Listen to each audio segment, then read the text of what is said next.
5.5 years ago now, I started training MMA. Had my first fight February 2009. He's done! He's done!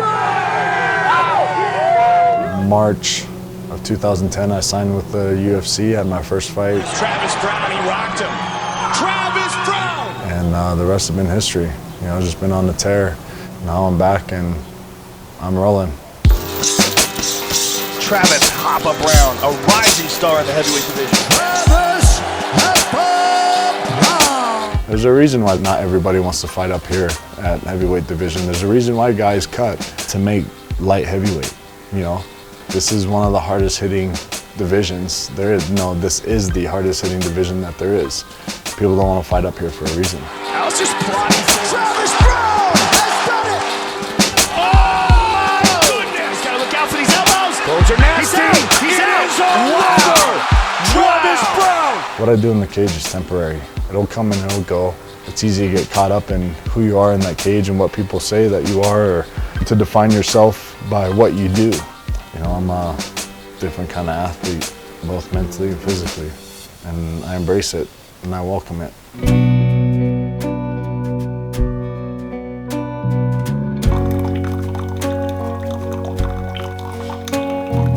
I know there's times that I'm like this. I do, especially when I'm sitting. Oh, wait. And then I have to like. Yeah, I have like little ticks now that I try to do, like when I'm eating food, I'm always bad about like just sticking my leg out. And so then I slouch. So now I would try to pull my feet under me and sit flat, and then I notice then I'll start sitting right, you know? So. Last night I picked up one of my coaches and training partners, Ricky Lindell and Frank Mir. They're staying with me here at the house, and having those guys really helps boost my confidence. To help me push is really important. So about week 5 of my camp, we really start cranking it up.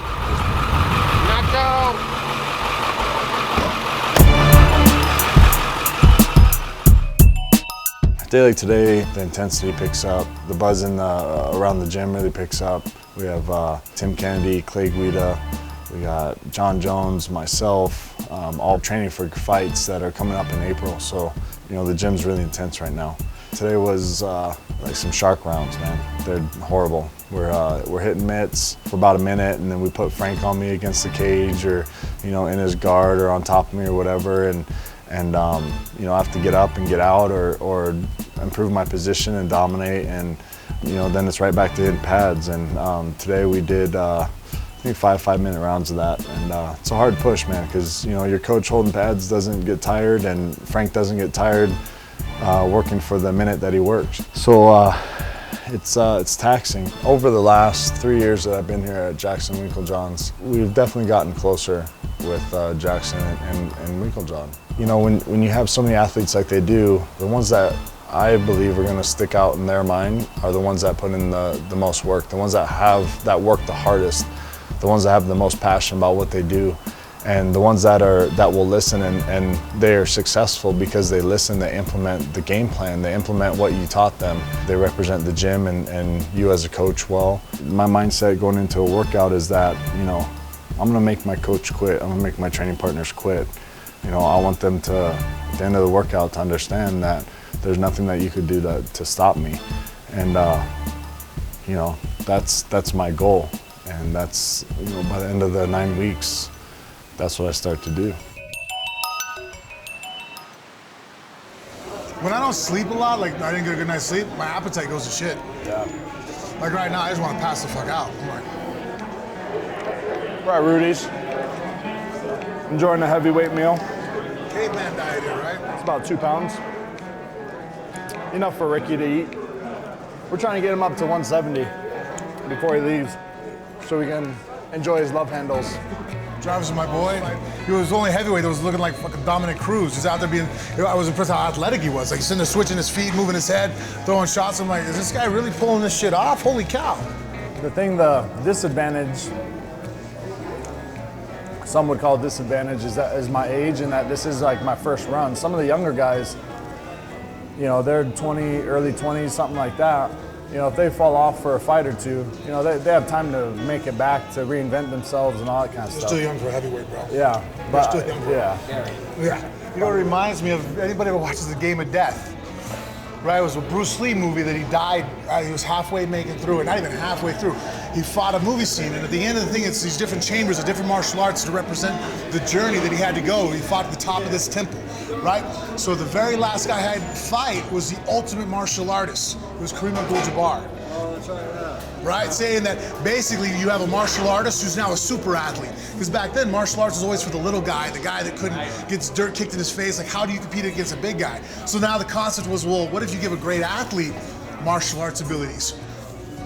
Dangerous. Now it's like, oh, dangerous. what do they say in jiu-jitsu? You don't give wings to a serpent.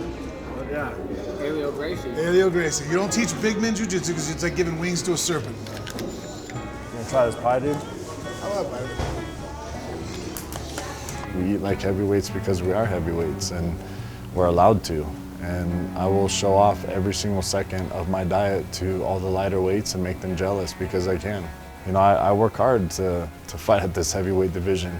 We enjoy the appetite that comes along with it and the food and the eating and, you know, yeah, we're allowed to. I don't care what anybody says.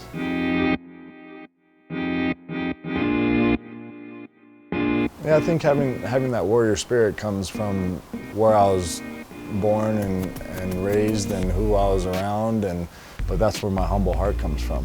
It's from my humble beginnings and not forgetting where I came from and understanding that this is a chapter of my life. This isn't the end of the story. Being able to provide for my family the way that I do, I take that with, you know, so much honor and dignity and make my training partners proud and my family proud, and you know, people of Hawaii proud, people of America proud. You know, it's an honor and a blessing to have this kind of responsibility. This one's Lami, the black one's Keely, and this one's Nacho. I'm not one of those hipster kind of guys with a beard. I just have my beard. Because the one elbow that he did where he went like this, it split my fucking ribcage. Oh, really? Hit the cartilage. I went in, I'm like, my ribs are broken.